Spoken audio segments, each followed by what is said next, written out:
Okay, so what are we going to study as costing systems here?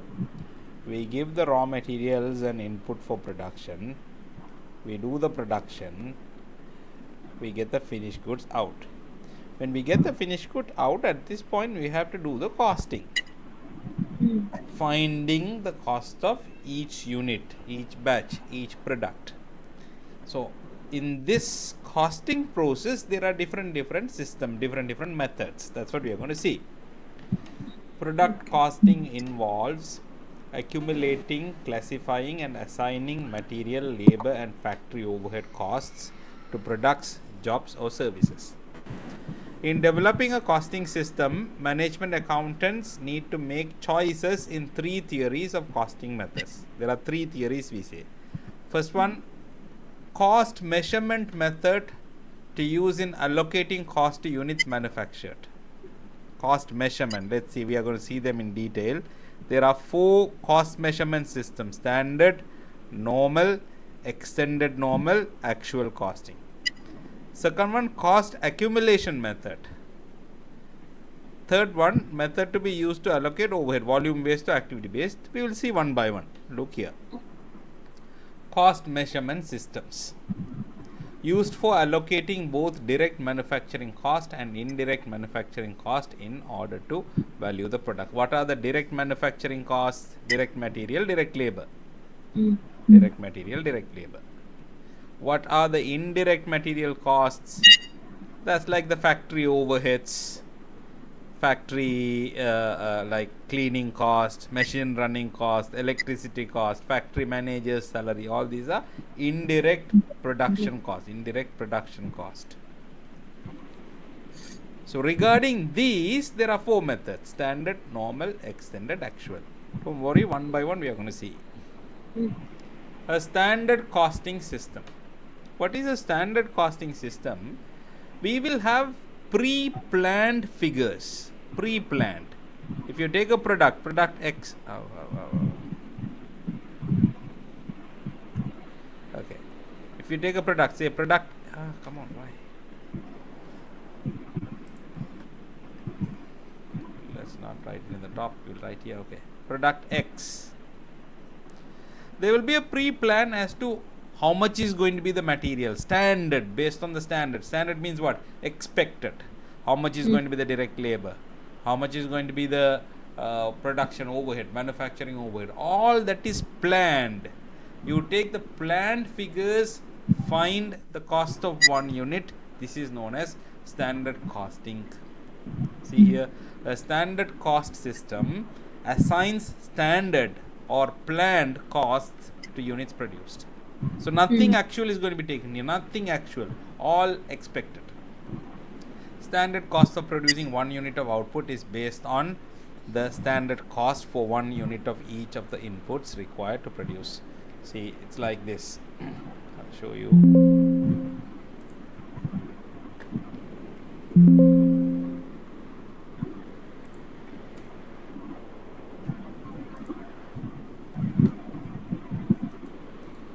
Right, if I want to find the standard costs, material, labor, overheads. First I will take standard usage. That means how much material is expected to be used. Let's say we are talking about a shirt. Right, this shirt. Material, say 2 meters per unit. And then standard price, say $5 per meter. Multiply $10 for each unit. Labor, how many hours is going to take for stitching this? Let's say it will take 3 hours for each unit. What is the labor rate we are paying at? Let's say $8 we are paying per labor. 3 hours, $8, $24 labor. Overheads, let's say overhead is also connected to labor hours. So in 3 hours, overhead means machine running, electricity and all that. Let's say it's $2 per hour. All this is standard. Standard means predetermined, expected. 3 into $6. So standard cost of the unit 40. This is standard costing. Every unit when you manufacture, we will assume the cost of the unit is $40, $40, $40. This is standard cost. Input include material, labor, and allocated overhead cost.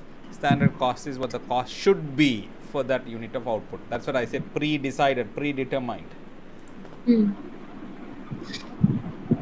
Overheads under standard costing. What is overhead? Here, this line. We are going to talk about this line, overheads. In standard cost system, overhead is generally allocated to units produced by calculating a predetermined or standard manufacturing overhead rate. What is that rate? Did you see this one? This is what they mean by predetermined rate. Predetermined rate. How did I get this rate? Based on my past experience, I will look at the budget, how much of overhead like electricity, maintenance cost, how much each of those are expected, add all that, divide by a basis. Here the basis I use is labor hours. Here I use labor hours. See, 3 hours, 3 hours. I decided to charge overheads based on labor hours because overheads are not directly connected to the products. Material, labor, we know how much of fabric is going to be used for this shirt, we know. How much of stitching time it will take, we know. These two are pretty straightforward. Overhead, electricity, how do I find it for per shirt? So we make an assumption, we will charge it based on hours. More hours are taken, we will give more overhead. So I found the hours, then I found hourly overhead. How did I get hourly overhead? Based on past experience, I divided the total overhead by the total budgeted hours and got a rate. That rate is what you call predetermined rate. This one again and again we will see this. In the next 2-3 sets of questions we will see this. The standard manufacturing overhead rate is budgeted overhead cost divided by budgeted activity level. Very important. Overhead application rate is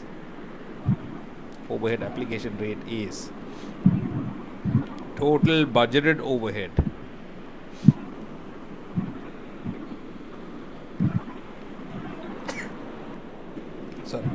divided by total budgeted overhead divided by total activity level. What is this activity level? This activity level is what they call cost driver. Cost driver is activity level. Activity level to use as allocation base is the measure that best represents what causes the overhead. You need to see based on, if it is machine running cost, you can say machine hours is the basis, right? You run the machine more and more, the overhead is going to be bigger. Then this activity level will be machine hours. So like that. But in your questions, they will give you, this is the basis. So you will not have to decide what the basis is. They will give you a basis. We will apply that basis and we will get this rate. What is this rate? Here, this one, the circled one, this one. Leads to under applied overhead. Emphasis on flexible budgeting. Let's not discuss these 2 points now. We'll see them a bit later. Too early to discuss that. So first one is standard costing. We have seen that. Second one, normal costing. Normal costing means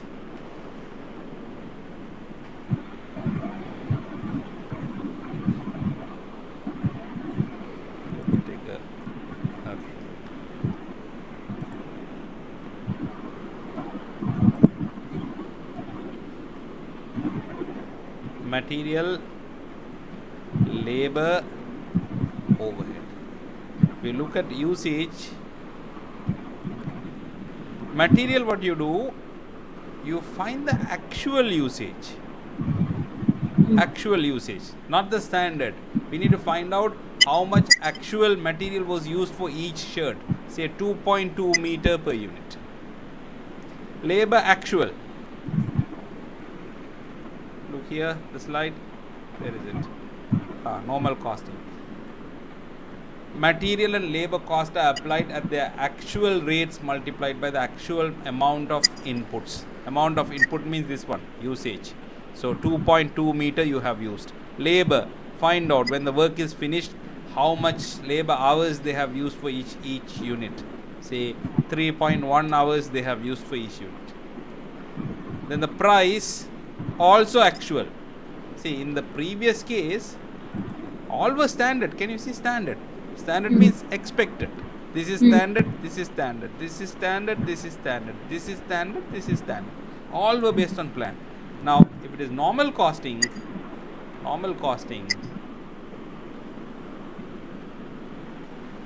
right, price also will be actual. Say you bought it at $4 per meter, multiply. The cost is going to be $8.8.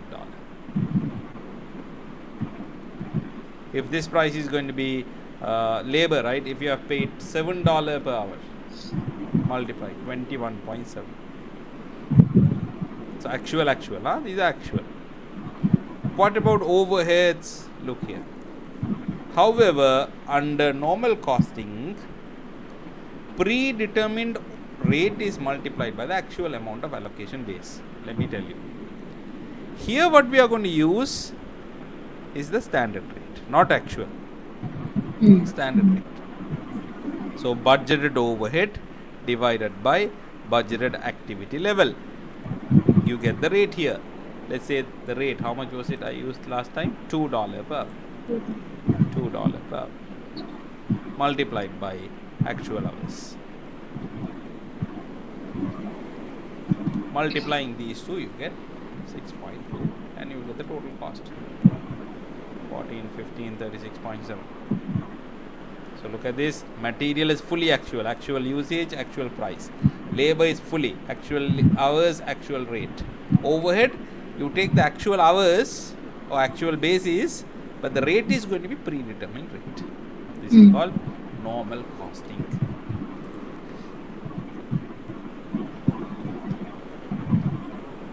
Used mostly in job costing.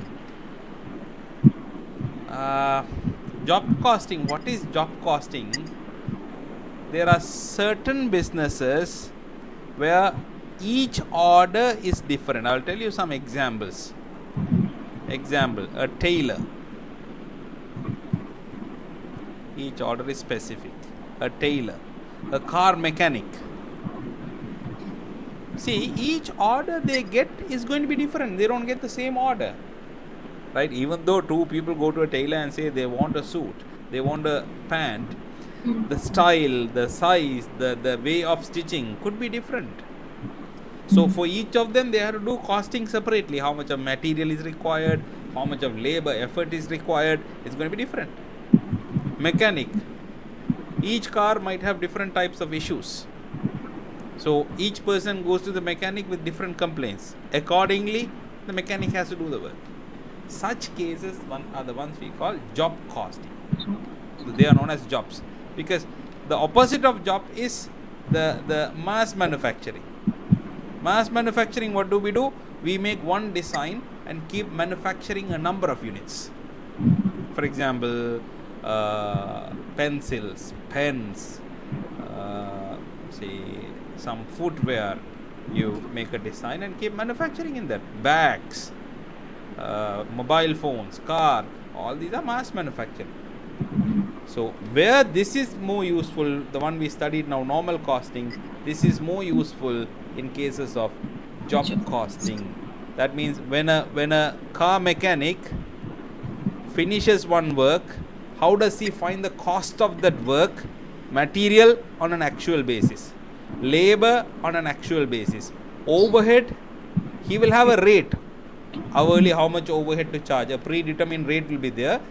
He will apply that to the hours and get the overhead cost. So this is applicable to jobs more easily. The purpose of using a predetermined annual manufacturing overhead rate in normal costing is to normalize factory overhead cost and avoid month-to-month fluctuations in cost per unit. See, this rate calculation should we do it on a monthly basis or annual basis? Annual means you take the annual overhead divide by annual activity level. Annual is considered to be better. Do you know why? Some month your production might be more, so your activity level might be more. Some months it could be less. So if you do month by month basis, this rate will vary every month. When it changes, the cost changes. Cost changes, your price will change.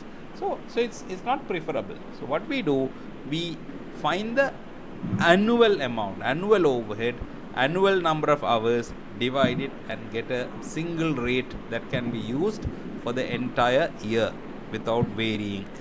That's what they mean by normalizing. Some months you have high rate, some months you have low rate, but when you take an annual rate, that will normalize this. That's how this term came, normal costing.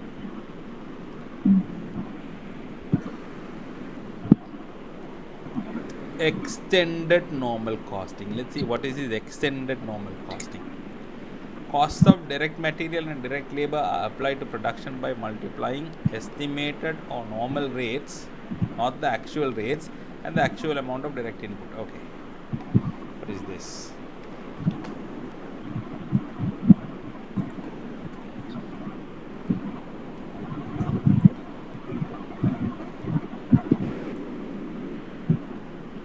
Material, labor, overhead. The usage is going to be actual.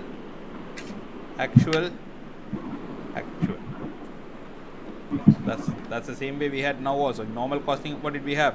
Actual. But the rate, the price for material and labor, it was actual.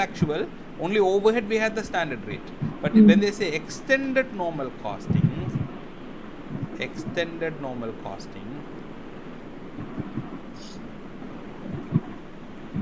the price is also going to be standard for all three of them. So you're basically normalizing the price throughout the year. You don't use actual price, because when you use actual price, some month it can be high, some month it can be low. To avoid that, you use standard price for material, standard price for labor, standard price for overhead. This is extended normal costing.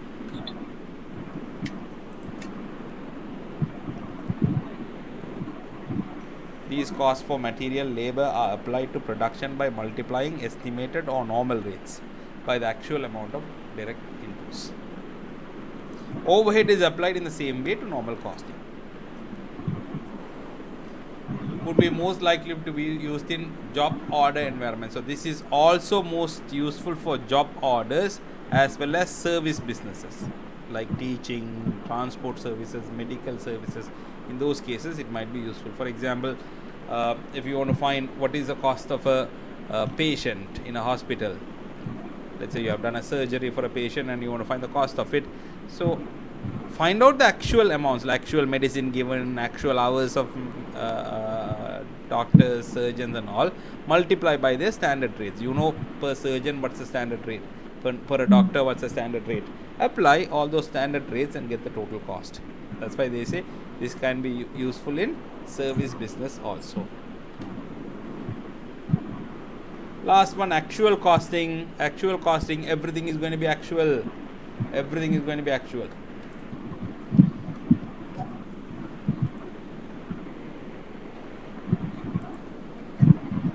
In actual costing, how it is going to be: material, direct labor, overhead, manufacturing overhead, not all the overheads. Usage, actual.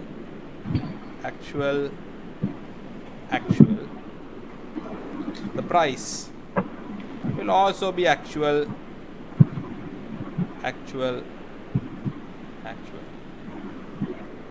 This is actual costing. Only problem with this is, guys, this overhead rate. Overhead means what? Electricity bill, water expenses, maintenance costs and all this. Imagine for a month you are going to do it. Okay, for the month of May you are doing it. May 2nd you did some production, say 10 units you made. Okay, actual hours or whatever the basis you have used, you will know that, but you wouldn't know the actual overheads.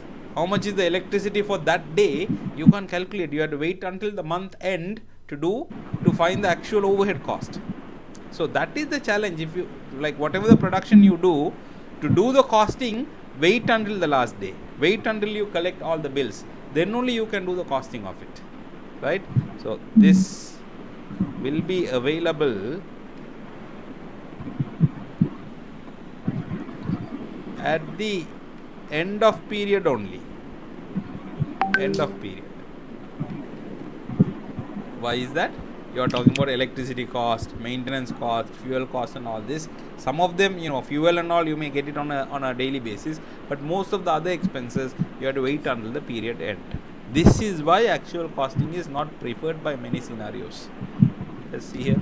Actual costing is practical only for job order costing for the same reasons that normal and extended. In addition, actual costing is seldom used because it can produce cost per unit that fluctuates significantly. That is another reason. They all are actuals, right? When you are using all actuals, one month to another month, period to period, these actual prices can change.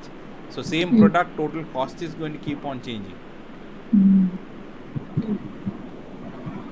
Anyway, they did not mention that point, that you had to wait until the last day, until you actually collect the bills. You cannot do it. You don't have that problem with material and labor, because you know the material price, how much you have paid for each unit. Labor, you know what rate you are paying on a daily basis, but overhead is a problem. Last day only you know how much is the electricity bill. Right, summary is given here. Summary is given. So all this we call it cost measurement techniques, isn't it? Let's see. Cost measurement systems. We said there are 3 things that we have to learn under costing systems. One was about cost measurement. Under that only we have these 4: standard, normal, extended and actual. All that we saw. Now we will go to cost accumulation techniques, job costing and process costing.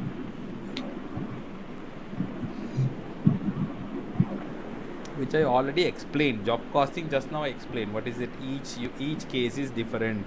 Each unit you are processing is different. So each unit by unit you are doing the costing. That is job costing. Process costing means identical units are continuously processed. See, when many identical or similar units of product or services are being manufactured, such as an assembly line, like a mobile phone assembly, a car assembly, same unit is being produced. There what we use is process costing. Job order costing is used when units of a product or service are distinct and separately identifiable. Operation costing is a hybrid system in which job costing is used for material cost, while departmental approach is used to allocate conversion cost. Conversion means what? Labor and overheads. They use job costing system to find the material cost of units and process costing to find the other cost. That is what you call operation costing. Once again, see, process costing, when do we apply? Identical units are continuously processed, you use process costing. Job order costing, when do we apply? Each unit is different, then you apply job order costing. Operation costing is a mix of it. Material is calculated using job order costing. Labor and overheads are calculated using process costing. That is operation costing. Method of allocating overhead. This is the third issue. We said in costing system we have to study 3 things. This was the second one. First one was cost measurement techniques. Second one, cost accumulation techniques. Third one, method of allocating overhead. Allocating overhead means that overhead application rate, right?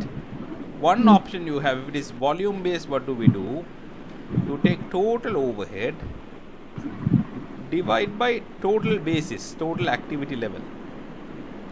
This activity level can be labor hours, machine hours, some other measures like let's say material consumption. You take some measures like this to charge overheads to the products. I'll tell you one basic example. Think about Alnada.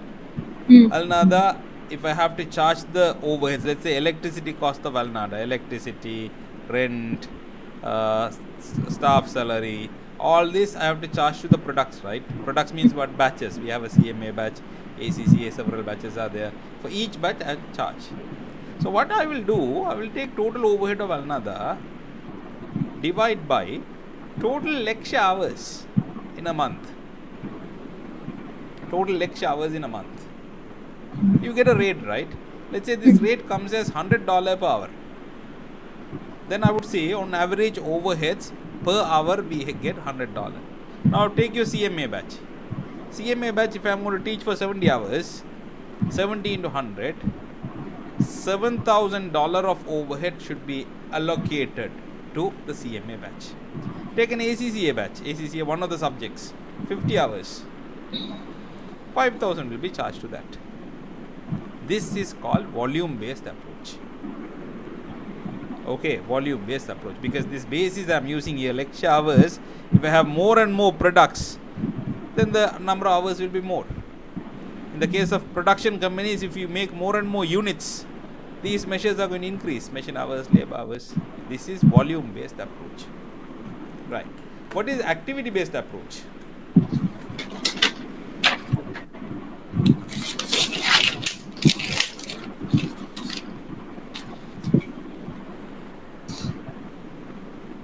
Activity based approach means we will take another overheads. We classify them into different types of overheads. For example, imagine there is one department of another that functions for filing related works. Filing means we need to maintain certain documents for each batch, each student. So that is known as quality assurance filing.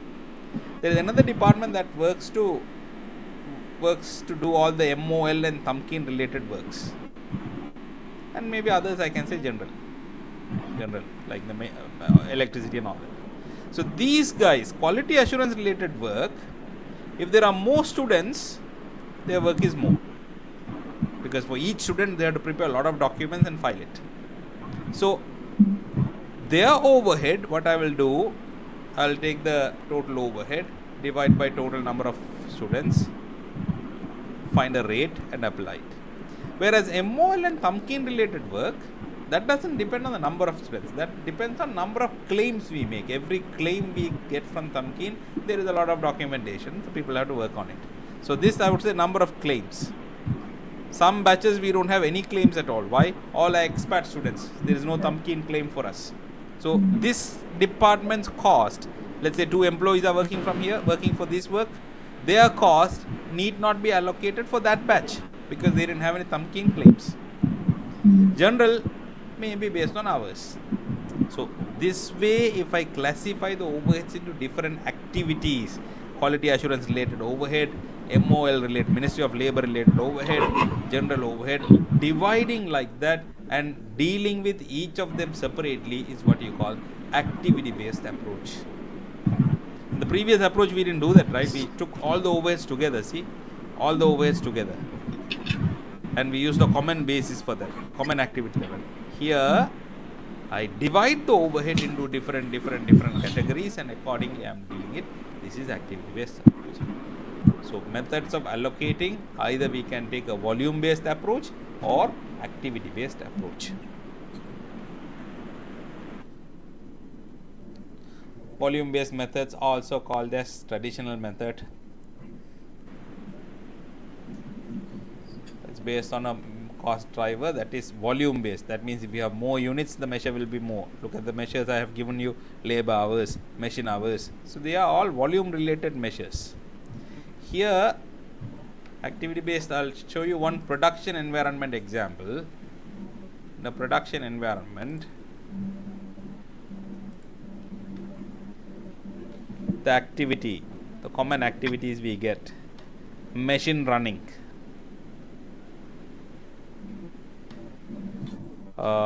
procurement of material,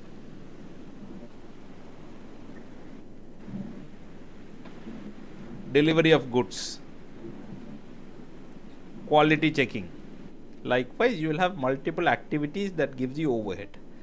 Estimate the overhead for each of them. Machine running cost, let's say 10,000. Procurement of material related overheads, not the material purchase cost, but when you are purchasing material, maybe you are traveling to the supplier's premises, getting the quotation, some clerical work and all that. So all that $5,000 for the month. Delivery of goods 20,000. Quality checking 15,000. Right. Each activity I found out how much is the cost. Then you find the driver for this, cost driver. That means basis, machine running. I'll take machine hours. 5,000 machine hours. Procurement, number of orders, number of purchase orders. Let's say you did 20 orders. Delivery, maybe number of kilometers or number of delivery runs, whatever. Say you have done 5,000 kilometers. Quality checking, number of inspections. Say we did 30 inspections. Now divide it, this divided by this. That's what the rate is going to be. So each activity will have a separate rate for it. 10,000 divided by 5,000, 2 per machine hour. 5,000 divided by 20, 25 per order. 20,000 divided by 5,000, $4 per kilometer. 15,000 divided by 30, 500 per inspection. Now, if you want to do the costing for one particular product, let's say this is for all the products, right? One product X if you want to do. Okay, this is per machine hour $2. 2 into whatever the number of machine hours that takes for this product plus. This is per purchase order $25. So $25 into whatever the number of orders for this. This one $4 per delivery kilometer. $4 into number of kilometers plus. This is $500 for inspection. $500 into whatever the number of inspection. Adding all like this, you get the overhead cost of this product.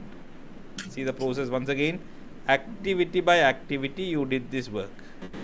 Finding the overhead, finding a driver, dividing it, getting a rate. Finding the overhead, finding the driver, getting the rate. Overhead, driver, rate. Then use all these rates for each product. One of the product is product X, 2 per machine hour into number of hours. 25 per order, number of orders. $4 per kilometer, number of kilometers. 500 per inspection into number of inspection. That will give you the total overhead for this product. So, bit of a lengthy method, but pretty much detailed and more accurate method than the volume based method.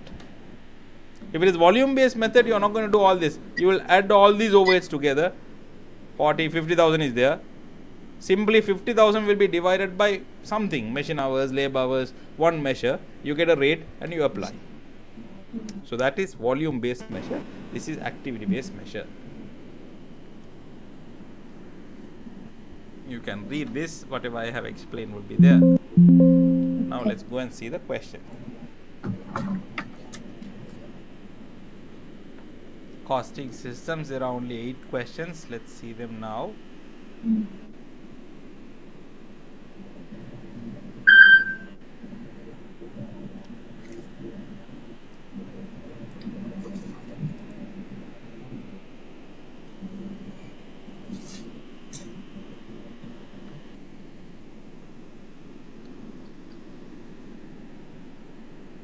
Answer?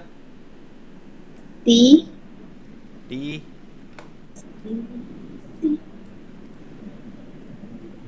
Why? What happened? Normal costing systems are said to offer users several distinct benefits when compared to the actual costing system. Which are the following is not a benefit? Not a benefit, they asked. Did you see that? So, if we say not a benefit, improved accuracy of job and product costing, no. What is more accurate is actual cost. Do you understand? Because that gives you all actual. But still, why we don't like it? Because we can't get a timely costing. So this one, they say normal costings. Is it a benefit? No, it is not a benefit. First one is not a benefit of normal costing. Others are benefit of normal costing. Look, more economical way of attaching overhead to a job or product. Quite easy to do it. Smoothing of product cost throughout the period, because you are getting a standard rate, right? Annual standard rate you are applying, so the cost will be smoothed. It will not fluctuate month on month.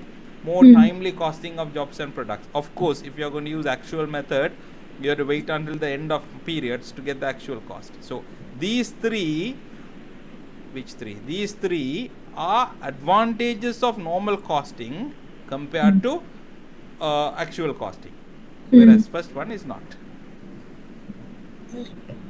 Repeat, which one of the following is a benefit associated, not a benefit associated with normal costing? B, C, D are benefits of normal costing. Benefits of normal costing. First one is not. Why not? It is not as accurate as actual costing. Actual costing is more accurate.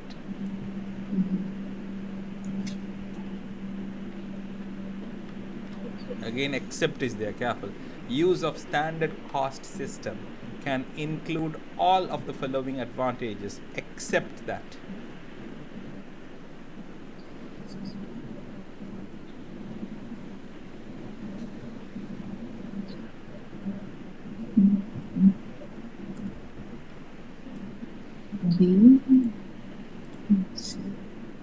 Emphasizes qualitative characteristics. No. There is nothing about qualitative characteristics. It's all numbers only, right? So in the costing, you are not going to find any qualitative aspects.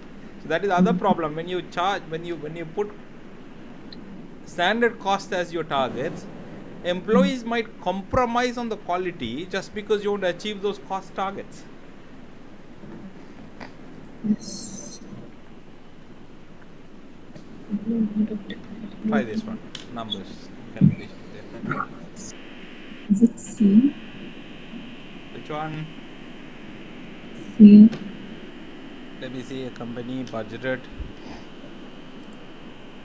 Let's take the calculator.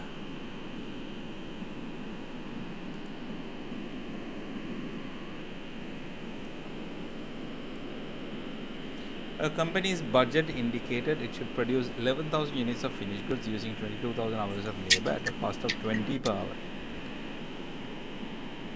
Actual results showed 10,000 units of finished goods were manufactured utilizing 21,000 labor hours at 19.75 per hour. If a company used standard cost system, the dollar amount of direct labor traced to the product. Standard cost system. I need to find standard hours multiplied by standard rate. So standard hours means, look at the plan. Company's budgeted indicated 11,000 units of finished good using 22,000 hours. So that says 2 hours per unit. 2. Correct? Yes. Multiply by standard rate 20. 2 into 20. 40 must be the cost of 1 unit. Standard cost is 1 unit. And then for how many units you are going to apply to the number of units you made. Because you remember I said we do costing. Where is my slide? Where do I go for the slide?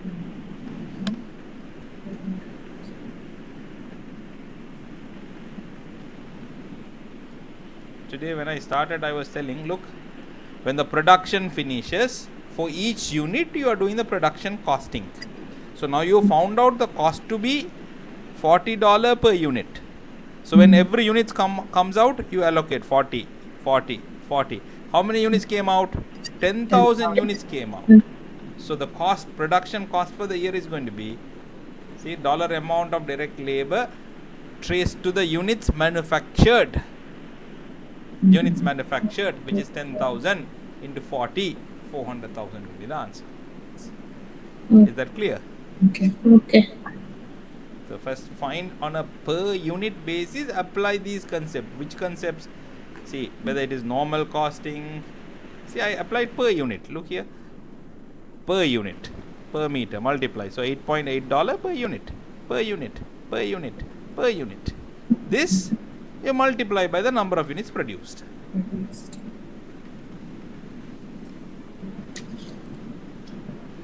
This one. Actual costing, amount of manufacturing overhead cost allocated to jobs is.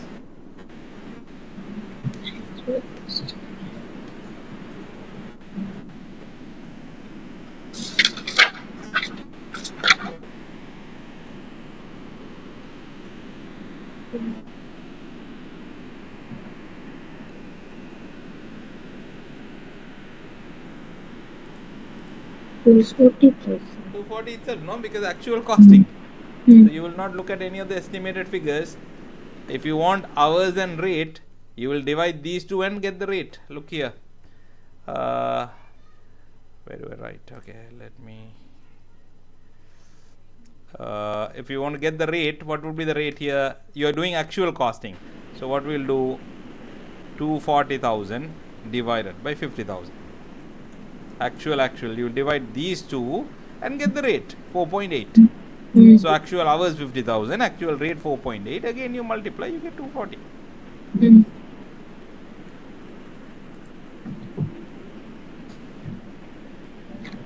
Standard costing system is most often used by a firm in conjunction with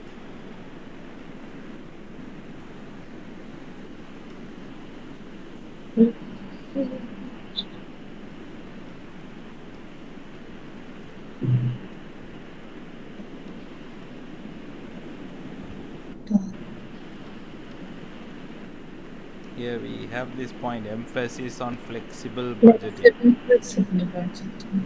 I said I'll explain that later. Hmm. This one, normal cost per pound of candy. Normal cost per pound of candy. An accountant of a candy company is determining the normal cost of producing 1 pound of candy. The estimated factory overhead cost is $0.1 per pound, but the actual factory overhead is 0.15 per pound. The actual and standard costs of direct labor and direct material are as follows. Direct labor actual per pound 0.2, standard 0.25.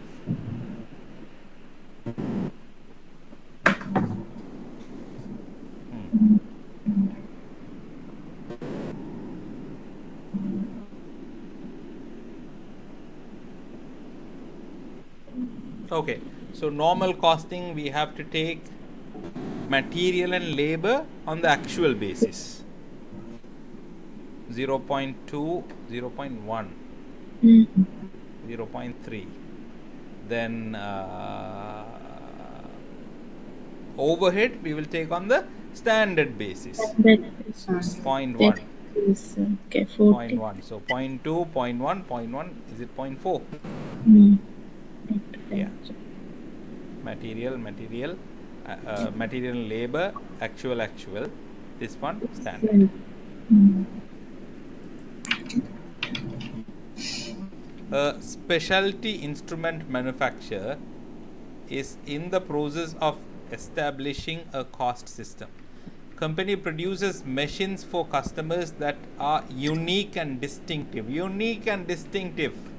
Job order cost. Job order.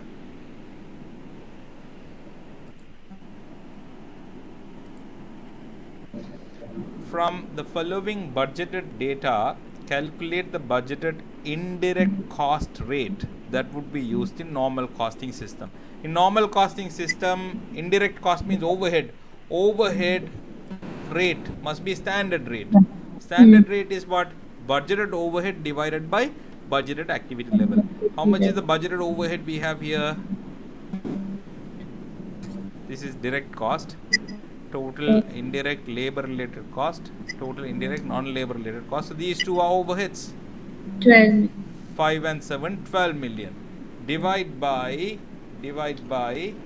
50,000. 50,000. second. Labor hour. Yeah, labor hours. Which one are they taking? Let me just confirm it.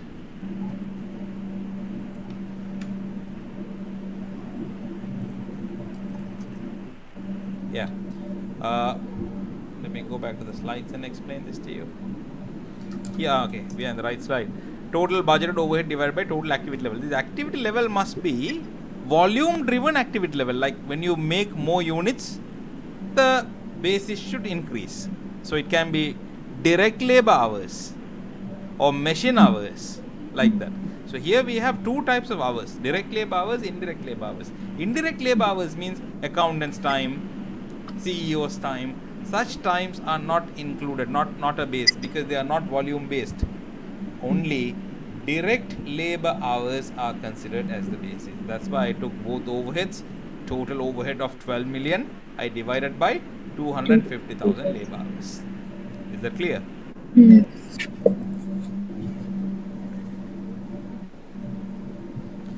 Joint product costing. What is joint product? You may sometimes have processes like this. You give raw material, you do a common process. That means a process that gives you multiple outputs. Best example for this is crude oil input, petroleum refinery process gives you multiple outputs: petrol, diesel, kerosene, multiple outputs, even liquid LP gas. All these are, so these products are the ones we call joint products. So what is the costing we are going to study here? See, until this point is known as split off point. What is the meaning of split off point? The point where the products come out separately, petrol separately, diesel separately, kerosene separately.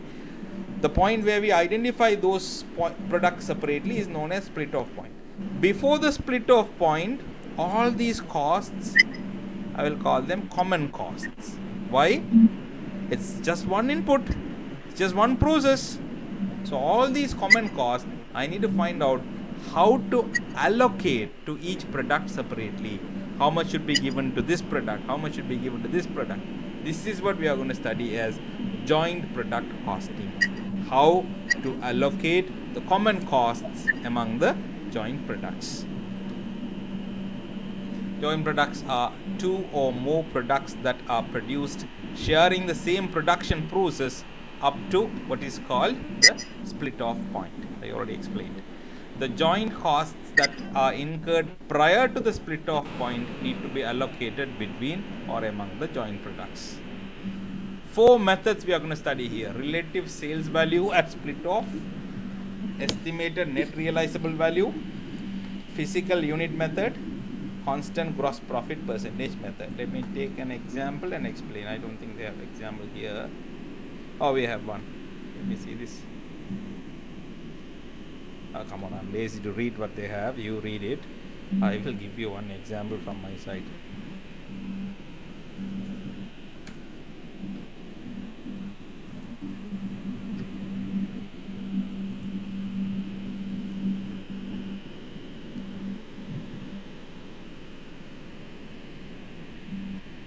Let's take 2 products to the simplicity, product A and product B. You made 10,000 liters of A, 8,000 liters of B. The common cost, until this, the common costs $40,000. A, you can sell it for, selling price $3 per liter. B, you can sell it for $5 per liter. Right? So now the question is how I am going to split this 40,000 for A and B. First method, physical measure, isn't it? Relative sales value. I'll take this one here. Easiest one. Physical units method. Physical units method. Simple. A, how much it is going to be? 40,000. 10,000 divided by 18,000. B, 40,000. 8,000 divided by 18,000. What do you understand? 8 plus. This ratio, physical units, 10,000 liter, 8,000 liter, in that ratio, 10 to 8. So here I have 10 over 18, for the other one 8 over 18. Simple. That's going to be the answer.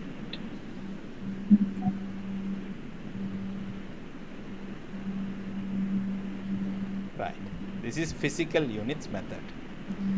Relative sales value method means second one. I'm doing in a different order, not in the same order they have it here. Now this is done. Now I'm going to this one, relative sales value method.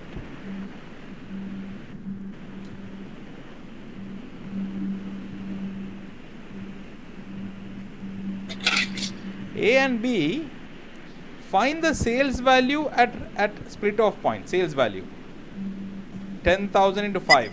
No, 10,000 into 3. 30,000. Other one 8,000 into 5. 40,000. In this ratio you're going to split it. So now the cost is going to be common cost. How you're going to split it? For A, 40,000 is the common cost. 30 by 70. For B, 40 by 70. Do you understand what is that? 30-40 ratio. 30-40. That will give you whatever the answer. 40,000 into 30 by 70. 17,143.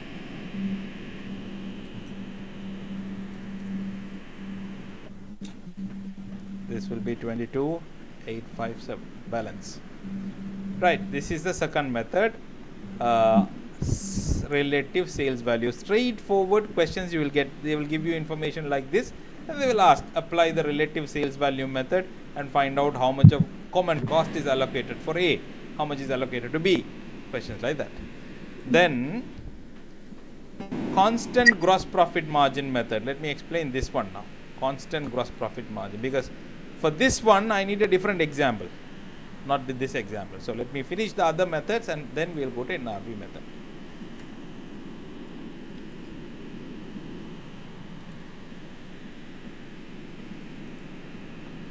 See,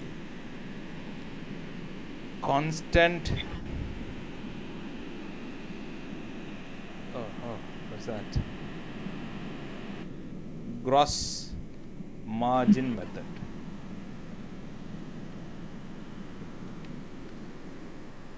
If you see that working, total revenue at split off point was 70,000, 30 plus 40. For both products, total revenue 70,000. Total common cost was 40,000. So total GP, gross profit, is 30. Now get the percentage. What is this percentage? 30,000 divided by 70,000 means, what is the GP margin? 30,000 divided by 70,000. 42.857. 42.857. 42.86% is the GP margin. Now go to each product individually. A, B. Revenue we know individually. 30,000, 40,000. How did I get 30,000 and 40,000? Here. Revenue here. 30, 40. Gross profit, I need to get 42.86%. So how much should be the cost of sales? Balance, right? So if this is 42.86, cost of sales must be 100 minus 42.86, 57.14. Apply that percentage. 30,000 into 57.14%. Let's see. 30,000 into 57.14%. Percentage.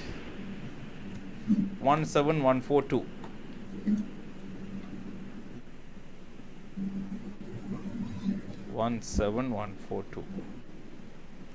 Then you will get gross profit, whatever. Same percentage you apply here as well. 57.14%. So for both products, we have to apply the same percentage. Apply the same percentage. That's the heading. Look here, constant gross margin method. Constant gross margin method. Clear?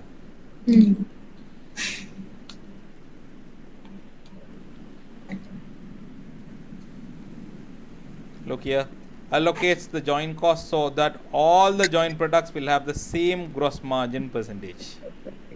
Right. This one methods uses relative sales value of different products to allocate the joint cost. This is weight, based on the weight or the physical measure like liters, kilograms, meters. Now let's see what is this NRV method, net realizable value method. I need a different example.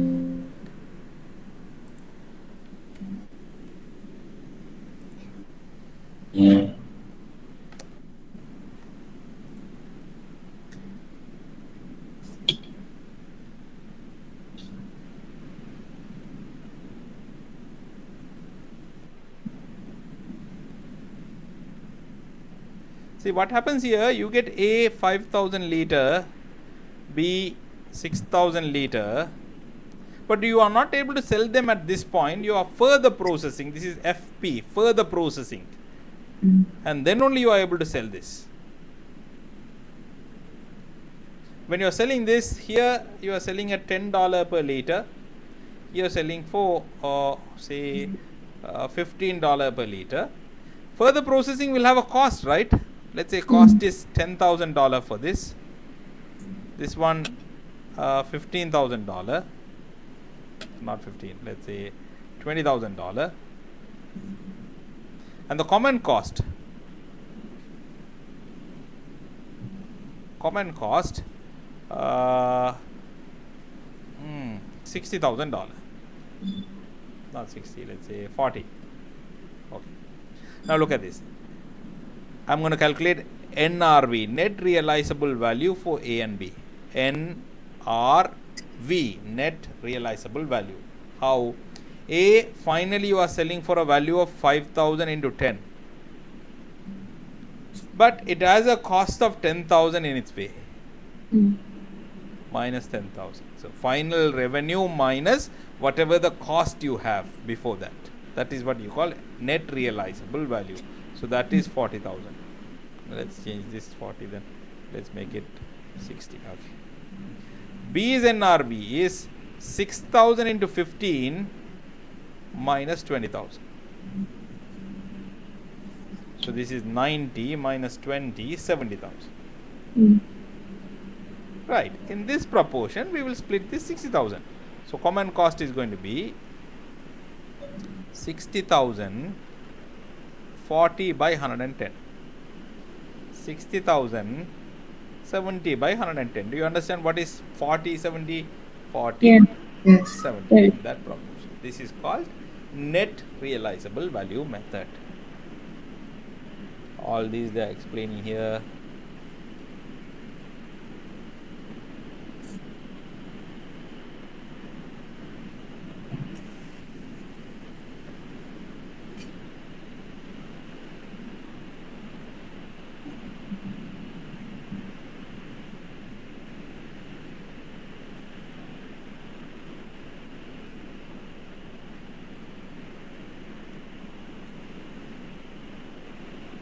Right. Then we have something known as byproduct. Let me explain what is a byproduct. Byproduct means sometimes, look at this process, you are making fruit juices. You take the fruits, you process it, juice. This is your business. But you know, when you are making fruit juices in an industrial scale, you are going to get fruit peels, the skin of the fruits. You will get massive quantity of fruit peels. You know, this can give you some income. You can sell this separately. There are fertilizer manufacturers, compost manufacturers, they might buy these peels. But not as heavily priced as juices. Juices is your main product, you will sell it for a very high price. But this might give you some income as well. This is what our main product is. This is our byproduct. Byproduct. Similarly, coconut, we are from India, we are familiar with this coconut oil. If you are making coconut oil, what about the coconut shells? That can be sold. Coconut husk and shells. Husk is the outside thing, shell is the hard part. So these are also saleable. You can sell them to some other industries, not at the price that you are selling coconut oil, which is a high-end product, but this also can be sold. So this is going to be a byproduct. So such outputs, how are we going to record? Let's see byproducts. A byproduct is an immaterial product that is produced as the result of the production of the main product. Byproducts are by nature immaterial and are not intentionally produced. See, you don't process the coconut to get coconut husk. You process the coconut for coconut oil. In that process, unavoidably you get the coconut husk. You process the fruits not to mainly get the fruit peels. Main idea, main intention is getting the fruit juices, and fruit peels is an inevitable output. An example would be sawdust produced by a lumber mill. Lumber mill means the wood processing mills. The dust, sawdust.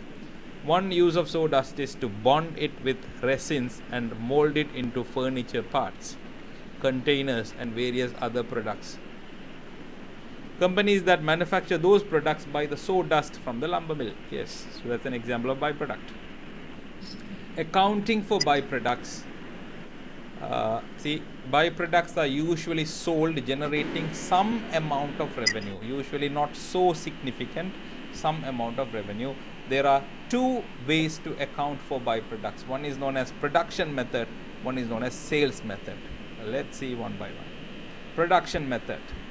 The costs that are allocated to the byproducts are inventoried, and the sales revenues received from the sale of the byproduct is treated as a reduction of the cost of the production of the main product.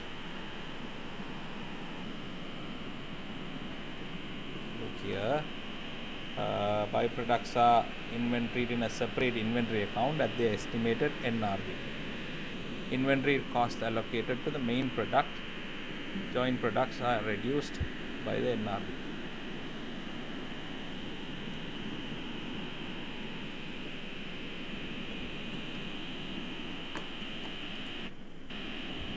Let's take an example to understand this.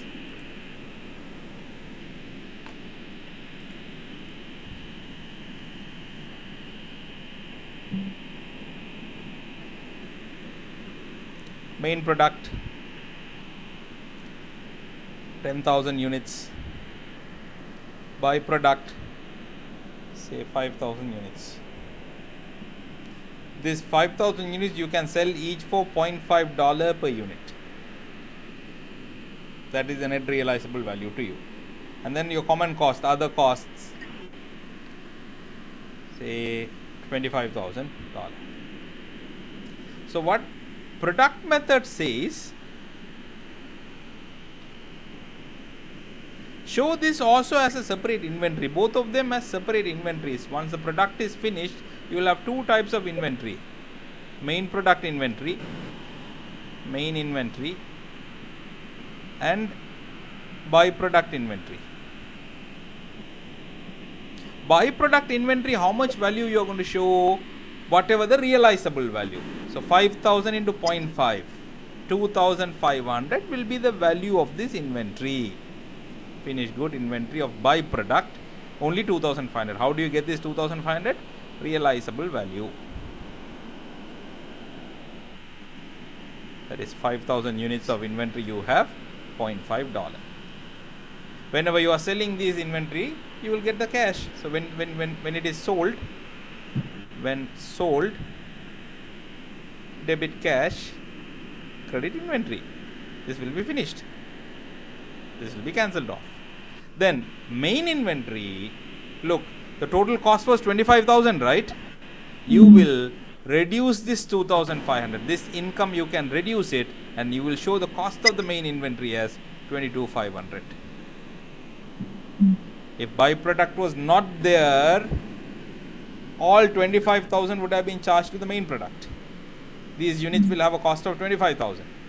Since byproduct have taken some value, how did we get that value? That was not based on cost. Based on saleable value, you got 2,500. So from 25,000, you subtract 2,500. You get 22,500. Now go back and read. costs that, see, byproducts are inventoried in a separate inventory account at their estimated net realizable value. Inventories cost allocated to the main product or joint products are reduced by NRV allocated to the byproduct. See, this 25,000 I reduced by 2,500 and I put only 22,500. Suppose you had two main products, let's say, then that becomes joint products, right? You will take this 22,500 and you will split it among them. On what basis? One of the four bases we studied, physical measure or whatever the method, you will split it. What are you going to split? 22,500, not 25,000. When the byproduct is sold, company recognizes no revenue or cost of goods sold, but simply debits cash or accounts receivable and credits the byproduct inventory. That's what I said here. So see, there is no sale. When you are selling it, do we show any sale here? No. It doesn't go to sale. And when the main product or joint products are sold, cost of goods sold for the main product or joint product is lower because the inventory cost has been decreased by the NRV. Yes, I have decreased by NRV. So 25,000 has become 22,500. This is the production method rather. Sales method means we will not show this as inventory. See, the byproduct cost are not put it in inventory separately.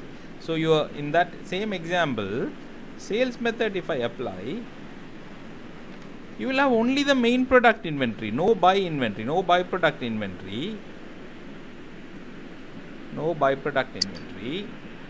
Entire 25,000 will be given as the cost of this inventory. Inventory value will be 25,000. Right. Then, see, instead all the costs of production are allocated to the main product or joint products. When the main product or joint products are sold, cost of goods sold will be higher than it would have been under the production method. Of course, you are going to have 25,000 as a cost. Since the byproduct is not put into the inventory at all, when the byproduct is sold, sales is recorded the way service revenue would be recorded. You will simply show that as a sales. When you are selling those 5,000 units at $0.5, you will say debit cash 2,500, credit, there is no inventory here, right?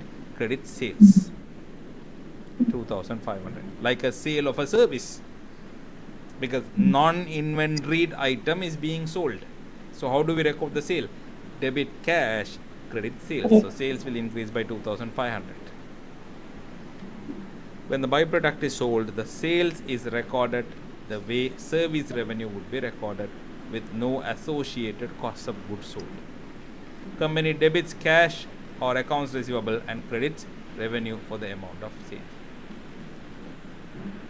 Which method is better? Both methods are acceptable.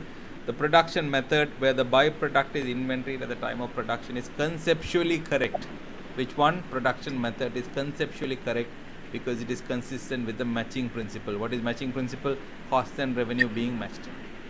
Byproduct inventory is recognized as an asset in the accounting period in which it is produced, and it reduces the inventory cost assigned. So basically, both are okay, but conceptually, production method would be better. Why still companies may not follow this? Why companies go with the sales method? That's easy to do. You don't have to maintain the inventory of byproducts. So that's actually easy to do. Here, however, the sales method, where the byproduct is recognized at the time of sales, is simpler and is used more frequently in practice if the dollar amounts of the byproduct is immaterial, small. There is a disadvantage of the sales method. Sales method makes it possible for managers to time when they sell the byproduct and thus permits them to manage their earnings. See, since that is not in the inventory, suppose if they have achieved their sales targets, if their profit is good for this year, they can keep this without selling it. Next year they can sell this so that their next year's sales will be good. So they can manipulate when to sell this by doing this. But in the other method, you can't do that because inventory value is there already. Inventory is there. So if it is not sold, that will be in the closing inventory. But in this method, it is not at all in the inventory, right? So when you want to sell it, as you like.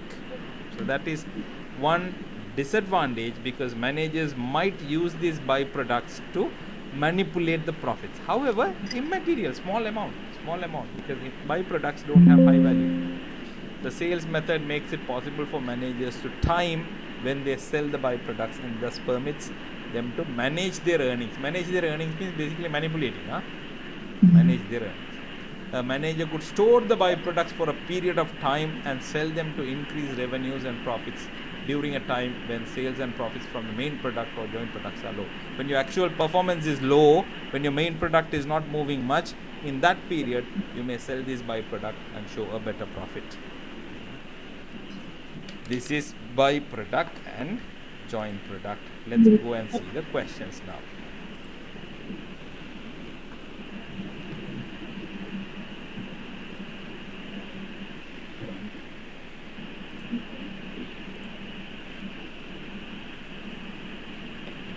Oh, you have a lot of questions. Joint products, you have 29 questions. Byproduct, you have 13 questions. Oh man, there's a lot of questions. I'll do some of them now.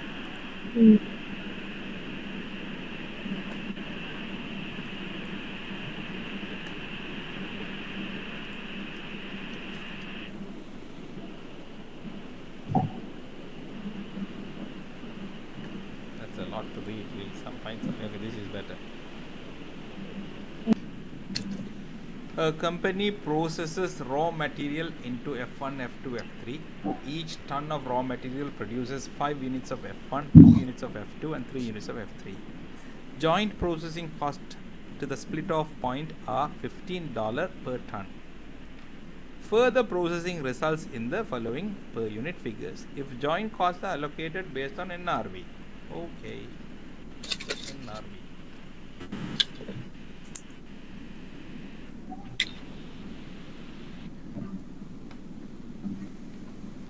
How many F1? 2 F1, is it? Each one 5 F1. 5 F1, 2 F2, 3 F3. So let me find the NRV here itself. F1, additional processing cost 28, selling price 30. So 30 minus 28 is only $2, isn't it? $2. $2 is the NRV of 1 unit. So 5 into 2, $10. The other one, 35, 30, $5. $5. 2 units, $5. That is also $10.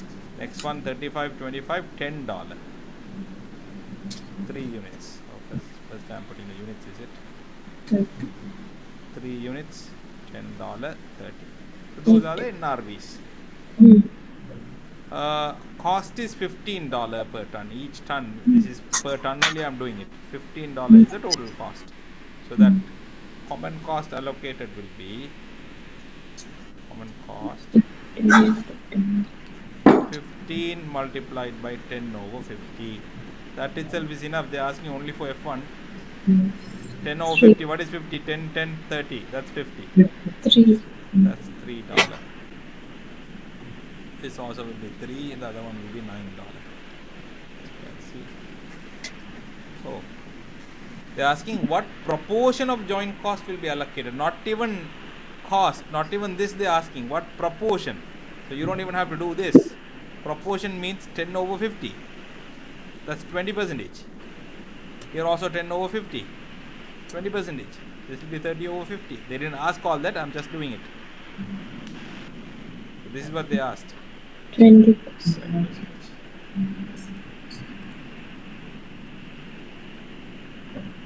Another one. Oh, come on, I can't read it. That's even bigger. Better. Something small. Okay.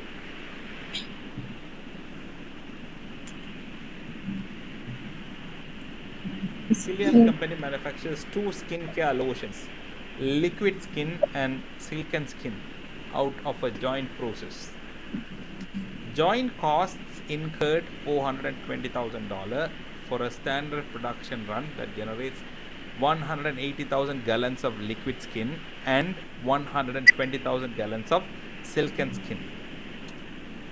Liquid skin sells for 2.4, silken skin sells for 3.9.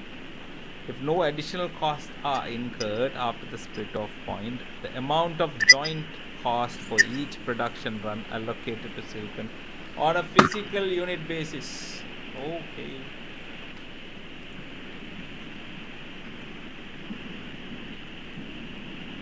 CA.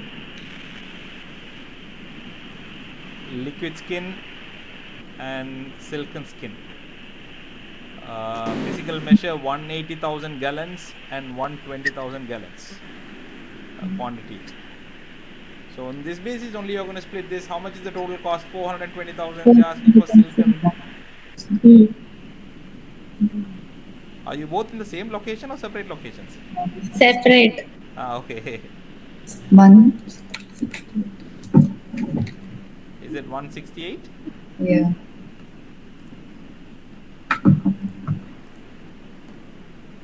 That's easy, right? Mm. We'll do one more. In a production process where joint products are produced, the primary factor that will distinguish a joint product from byproduct is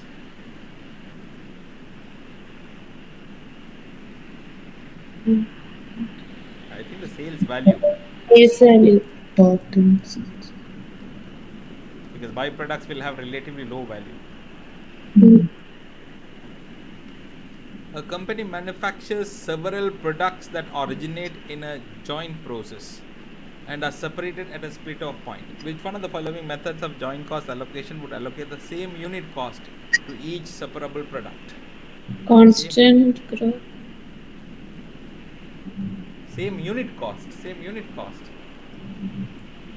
Physical quantity. Physical quantity method. Why? Come back and see this one now.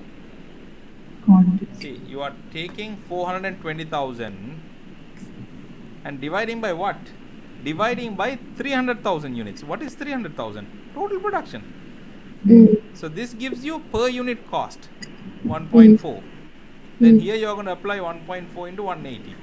Here you are going to apply 1.4 into 120, which is what we do in a short form, like taking the proportion. So remember, physical quantity method gives same unit cost for all the products. Mm. In joint product costing and analysis, which one of the following costs is relevant when deciding the point at which a product should be sold to maximize profits? Oh wait, this we didn't do. When to sell? Look at this. Sometimes we may have a decision like this. Look here.